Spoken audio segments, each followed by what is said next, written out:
जय हिंद दोस्तों, आप सभी का स्वागत है एक बार फिर से आपके अपने यूट्यूब चैनल यूनिक ज्ञान में। आज हम बीए फोर्थ सेमेस्टर का जियोग्राफी का चैप्टर फर्स्ट देखेंगे, जिसमें हम आर्थिक भूगोल के अर्थ को समझेंगे, उसके क्षेत्र को समझेंगे, उसके महत्व को समझेंगे और उसकी शाखाओं के बारे में भी जानेंगे। आज से आपकी जियोग्राफी की क्लासेज स्टार्ट हो रही हैं, रेगुलर बेसिस पर आपकी क्लासेस कराई जा रही हैं। जिस प्रकार पहले आपको पूरा सिलेबस कंप्लीट कराया जाता है, फिर प्रीवियस ईयर क्वेश्चन पेपर कराए जाते हैं, उसके बाद मोस्ट इंपॉर्टेंट क्वेश्चंस भी बताए जाते हैं, उसी क्रम में ये क्लासेस चलेंगी। अगर आप चैनल पर नए हैं तो चैनल को सब्सक्राइब कर लीजिए, जिससे आने वाली वीडियोस आपको मिलती रहें, क्लासेस आपको मिलती रहें। अगर आपको सिलेबस नहीं पता हो तो चैनल पर विजिट कीजिए, प्लेलिस्ट बन चुकी है BA fourth semester geography classes के नाम से। उसमें आपको फर्स्ट वीडियो सिलेबस की ही दिखेगी। हो सकता है आप जब ये फर्स्ट चैप्टर देख रहे हो तब तक लगभग सिलेबस कंप्लीट कराया भी जा चुका रहे। चलिए देखते हैं आर्थिक भूगोल के विषय में। आपका बहुत ज़्यादा कमेंट आने वाला है कि सर इसके क्या नोट्स प्रोवाइड आप करेंगे, क्योंकि ये फर्स्ट चैप्टर है, इसी में हम आपको बता दे रहे हैं। इसके नोट्स आपको दिए जाएंगे। अगर आप चाहते हैं नोट्स लेना तो इस नंबर पर आप मैसेज करेंगे या टेलीग्राम चैनल के जो डिस्कशन ग्रुप है उस पर आप मैसेज करिएगा। आपको क्या बताना है कि सर बीए फोर्थ सेमेस्टर जो हमारा सिलेबस आप पढ़ा रहे हो उसी का हमें नोट्स चाहिए। इस नंबर पर आप मैसेज करेंगे 8608446796 पे। आपको 30 रुपये पेमेंट करना होगा। एक क्यूआर कोड दिया जाएगा और बेहतरीन तरीके से आपको ग्रुप में ऐड कर दिया जाएगा, जहां पर आपको कंप्लीट सिलेबस के नोट्स मिलेंगे।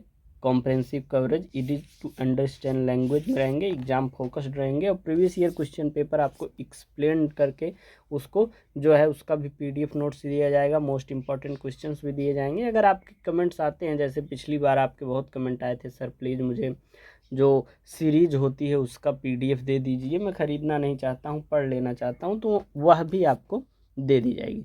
चलिए अब क्लास स्टार्ट करते हैं। हमने आपको जो जो ज़रूरी सूचनाएं थे वो बता दी हैं। बाकी यूनिवर्सिटी से रिलेटेड अपने नोटिफिकेशंस प्राप्त करना चाहते हैं, कैसे आपके कब एग्ज़ाम होंगे, टाइम टेबल आता है, वहाँ पर हर चीज़ बता दी जाती है। टेलीग्राम चैनल आप ज्वाइन कीजिए, जिसका लिंक आपको डिस्क्रिप्शन बॉक्स में दिया गया है, या फिर आप टेलीग्राम पर सर्च कर लीजिए यूनिक ज्ञान, आपको वहाँ पर भी चैनल देखने को मिल जाएगा। चलिए बात करते हैं आर्थिक भूगोल के अर्थ एवं परिचय के विषय में। पृथ्वी तल पर मानव की आर्थिक क्रियाओं जैसे कि उत्पादन, विनिमय तथा उपभोग की क्षेत्रीय भिन्नताओं तथा उनके स्थानिक वितरणों का अध्ययन ही आर्थिक भूगोल कहलाता है। अर्थात जो पृथ्वी तल है, मतलब यहाँ पर जो मानव के द्वारा आर्थिक क्रियाएं की जाती हैं। आर्थिक क्रियाओं का मतलब है किसी चीज़ का उत्पादन करना, उसको बेचना, उसको खरीदना, उसका उपभोग करना, ये सभी चीज़ें जो हैं आर्थिक क्रियाओं के अंतर्गत आती हैं। उसी का अध्ययन जो है आर्थिक भूगोल में किया जाता है। इसका उद्देश्य क्या होता है? मानव अपने जीवन यापन के लिए वातावरण के साथ किस प्रकार सामंजस्य बिठाता है और प्राकृतिक संसाधनों का उपयोग करके कैसे अपना आर्थिक विकास करता है, इसका लेखा जोखा आर्थिक भूगोल में किया जाता है। जैसे प्राकृतिक जो भी संसाधन हैं उनका प्रयोग कैसे मानव कर रहे हैं और उससे अपना विकास कैसे कर रहे हैं, और साथ ही साथ विकास के चक्कर में प्राकृतिक संसाधनों का दोहन इतना कर दे रहे हैं कि प्रकृति का नुकसान हो रहा है। ये सभी चीज़ें आपको इसमें पढ़ने को मिलती हैं। सरल शब्दों में हम समझें तो कोई भी वस्तु जो मनुष्य धन के रूप में देता है तथा वस्तुओं की अदला बदली करता है, वो सभी क्रियाएं आर्थिक होती हैं। इन्हीं क्रियाओं का पृथ्वी के धरातल पर अध्ययन आर्थिक भूगोल कहलाता है। जैसे कि पहले बार्टर सिस्टम चलता था, जो है अदला बदली, मतलब जैसे कोई किसी के गांव में गेहूं होता था, किसी के गांव में चावल होता था, तो गेहूं दे के उतना चावल ले लेते थे। इस प्रकार से अदला बदली करते थे। या कोई सामान दे के दूसरा सामान ले लेते थे। जहाँ पर गेहूं होता है, कहीं जो प्राचीन समय था, हर एक स्थान पर, हर एक क्षेत्र में हर चीज़ अवेलेबल नहीं रहती थी। तो जैसे दूसरे गांव में मान लीजिए दूसरा कार्य हो रहा है, कुल्हाड़ी बनाने का, हांसिया बनाने का, या भी जो इंस्ट्रूमेंट है उसको बनाने का कार्य वहाँ पर हो रहा है, वहाँ पर लेकिन अनाज नहीं उत्पन्न हो रहे हैं, तो वो दूसरे गांव वालों से अनाज लेके वो सभी चीज़ें दे देते हैं। तो इसे बार्टर सिस्टम कहते हैं, जो पहले चलता था। तो यह भी जो है आर्थिक क्रियाओं में आता है। लेकिन अब के समय में मनुष्य क्या करता है कि पैसा दे देता है और जो भी चीज़ें लेना होता है वह लेता है। तो पैसे के माध्यम से जो है चीज़ों को खरीदता और बेचता है। तो पुराने समय में हमने बताया बार्टर सिस्टम, अदला बदली। वर्तमान समय में धन के रूप में जो है वस्तुओं वह खरीदता है। तो ये सभी आर्थिक क्रियाएं होती हैं और इन्हीं आर्थिक क्रियाओं का पृथ्वी के धरातल पर जब हम अध्ययन करते हैं वह आर्थिक भूगोल कहलाता है। अच्छे से आपको समझ में आ गया होगा। अब हम कुछ विद्वानों द्वारा इसकी परिभाषा को समझ लेते हैं, विभिन्न भूगोलवेत्ताओं के द्वारा जो दिए गए हैं, जो कि उसमें से इम्पॉर्टेंट है। हमने आपको पहले भी बताया है कि विभिन्न विद्वानों के आप जब डिफिनीशन को, परिभाषा को देखते हैं तो आपको पता चलता है कि अलग अलग शब्दों में उसे कैसे लिखा जा सकता है और अच्छे से समझ में भी आ जाता है। कोई एक बात 2-3 भाषाओं में अलग अलग शब्दों का प्रयोग करके आपको बता दिया जाए। साथ ही साथ अगर पेपर में आप जो किसी विद्वान के अनुसार दिए गए परिभाषा को लिख देते हैं नाम लिखते हुए, तो आपको अच्छे अंक प्राप्त होते हैं कि हाँ, बच्चे ने पढ़ा हुआ है, विद्वानों के नाम जानता है, विद्वानों के द्वारा दी गई परिभाषा को वह जानता है। तो जिम्मरमैन महोदय जो हैं वह कहते हैं कि आर्थिक भूगोल मानव के वातावरण के संबंध में मानव के आर्थिक जीवन का अध्ययन करता है। R.E. मर्फी के अनुसार आर्थिक भूगोल मानव के जीविकापार्जन के साधनों में एक स्थान से दूसरे स्थान पर मिलने वाली समानताओं तथा असमानताओं का अध्ययन करता है। अर्थात जैसे अब के समय में जितने रुपए में यहाँ मिल रहा है वहाँ मिल रहा है, समानताएं देखने को मिल रही हैं या असमानता भी अन्य अन्य स्थानों पर देखने को मिल रहे हैं।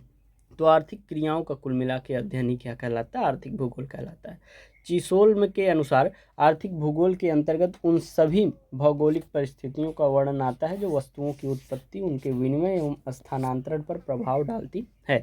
लास्ट हम देखेंगे जॉन्स और डार्कनवाल्ड के अनुसार आर्थिक भूगोल के अंतर्गत मानव के उत्पादक व्यवसायों का अध्ययन किया जाता है, जैसे कि शिकार करना, कृषि, खनन, उद्योग, ये सभी चीज़ें जो हैं आर्थिक भूगोल के अंतर्गत आती हैं।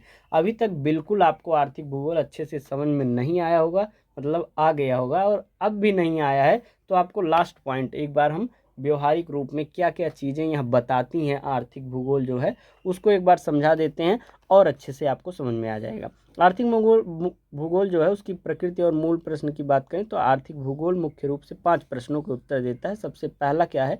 भूतल पर किन स्थानों में कौन सी आर्थिक क्रियाएं की जा सकती हैं, इसका उत्तर आर्थिक भूगोल देता है। आर्थिक क्रियाएं कहाँ की जाती हैं, आर्थिक क्रियाएं क्यों की जाती हैं, आर्थिक क्रियाएं कब की जाती हैं और आर्थिक क्रियाएं कैसे की जाती हैं, इन सभी 5 प्रश्नों का जवाब आर्थिक भूगोल देता है। और आर्थिक क्रियाएं क्या होती हैं ये तो हमने आपको पहले ही बता दिया है।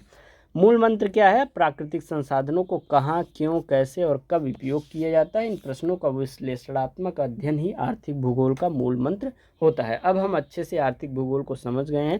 अगर कोई भी डाउट रहता है तो आप कमेंट सेक्शन में पूछ सकते हैं। अब हम जानेंगे आर्थिक भूगोल के विषय क्षेत्र को। इस विज्ञान का क्षेत्र बहुत व्यापक है। इसके विषय क्षेत्र को मुख्य रूप से 4 वर्गों में रखा गया है। सबसे पहला है प्राकृतिक संसाधनों का मूल्यांकन। किसी देश या प्रदेश की प्राकृतिक दशाओं तथा आर्थिक संसाधनों का मूल्यांकन करना, अर्थात अलग अलग देश में अलग अलग क्षेत्रों में प्राकृतिक संसाधन अलग अलग होते हैं, उनका क्या फ़ायदा, कैसे नुकसान होता है, ये सभी चीज़ें इसमें देखी जाती हैं। दूसरा है मानवीय संसाधन। मानवीय संसाधनों का घनत्व तथा उनका वितरण प्रतिरूप हम देखते हैं।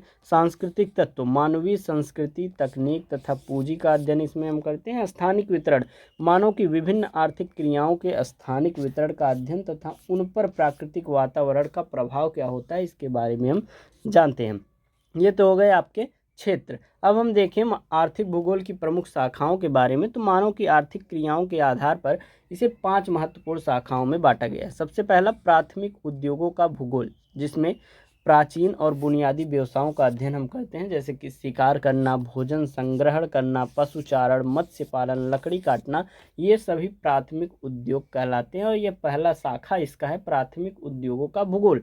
दूसरा है कृषि भूगोल। विभिन्न कृषि फसलों के साथ साथ व्यावसायिक पशुपालन, मुर्गी पालन आदि का अध्ययन जो है कृषि भूगोल के अंतर्गत आता है। तीसरा आ गया निर्माण उद्योगों का भूगोल। आधुनिक समय के लघु, मध्यम, वृहद स्तर के उद्योगों का अध्ययन जो है निर्माण उद्योगों के भूगोल के अंतर्गत हम समझते हैं, जैसे कि कोई छोटा उद्योग है, बड़ा उद्योग है, मध्यम उद्योग है, एमएसएमई भी आप सुने होंगे। तो इस प्रकार से अलग अलग उद्योगों के विषय में अध्ययन जो है इसके अंतर्गत आते हैं। चौथा है परिवहन भूगोल। मानव द्वारा उपयोग किए जाने वाले परिवहन साधनों जैसे कि सड़क मार्ग, रेल मार्ग, वायु मार्ग, जल मार्गों का अध्ययन जो है वह परिवहन भूगोल कहलाता है। और पांचवा है वाणिज्य भूगोल। उत्पादित वस्तुओं के व्यापार विनिमय संबंधी क्रियाओं का अध्ययन, अर्थात कोई भी वस्तु का उत्पादन हो रहा है तो उसका ट्रेड कैसे हो रहा है, व्यापार कैसे हो रहा है, कैसे किन मूल्यों पर बेचा जा रहा है, कहाँ पर बेचा जा रहा है, ये सभी चीज़ें वाणिज्य भूगोल के अंतर्गत हम पढ़ते हैं। अब हम लास्ट में देखेंगे आर्थिक भूगोल के कार्य एवं परम लक्ष्य क्या है, मतलब लक्ष्य उसका क्या है, क्या बताना वह चाहता है आर्थिक भूगोल। तो प्रथम कार्य इसका है पृथ्वी के भौतिक तथा आर्थिक संसाधनों का एकदम सटीक विवरण यह देता है। द्वितीय कार्य इसका है यह बताना कि मानव ने अपने लाभ के लिए इन साधनों का किस प्रकार से उपयोग किया। मानव और भौतिक साधनों का पारस्परिक संबंध हमें इसमें देखने को मिलता है, जैसे कि संसाधनों का जो नेचुरल चीज़ें हैं उनका प्रयोग करता है अपने लाभ के लिए, कहाँ पर करता है ये सभी चीज़ें बताता है, और साथ ही साथ ज़्यादा उपयोग करने पर इसके क्या हानि है ये सभी चीज़ें भी हम इसमें देखते हैं। परम लक्ष्य की बात करें तो किसी भी प्रदेश में आर्थिक क्रियाओं के परिणाम स्वरूप बनने वाले आर्थिक भूदृश्य का विश्लेषण और व्याख्या करना ही इसका परम लक्ष्य माना जाता है। इस प्रकार से आप पहला चैप्टर अच्छे से समझ चुके हैं। दूसरे में हम डेविड विटलेसी के भौगोलिक क्षेत्रों को हम पढ़ेंगे। दूसरा चैप्टर आपका कल ही आएगा। चैनल पर बने रहिए। कोई भी डाउट हो तो कमेंट सेक्शन में पूछिए। ऐसा दूसरा कोई डाउट हो लेक्चर से हट के विषय के संबंधित तो आप टेलीग्राम चैनल पर पूछ सकते हैं, जिसका लिंक आपको डिस्क्रिप्शन बॉक्स में दिया गया है। बाकी कोई भी प्रॉब्लम रहे तो वहाँ पर आप पूछ सकते हैं, आपस में वहाँ पर बच्चे डिस्कस भी करते हैं। नोट्स लेना हो तो इस नंबर पर मैसेज करिए 86 048 46 796 को व्हाट्सएप पे मैसेज कीजिए। आपको ग्रुप में ऐड कर दिया जाएगा। मात्र 30 रुपये में बेहतरीन तैयारी आपकी कराई जाएगी। धन्यवाद। मिलते हैं अगले वीडियो में। तब तक चैनल पर बने रहिए, अपने दोस्तों के पास भी शेयर करिए जिससे अच्छी तैयारी उनकी भी हो सके।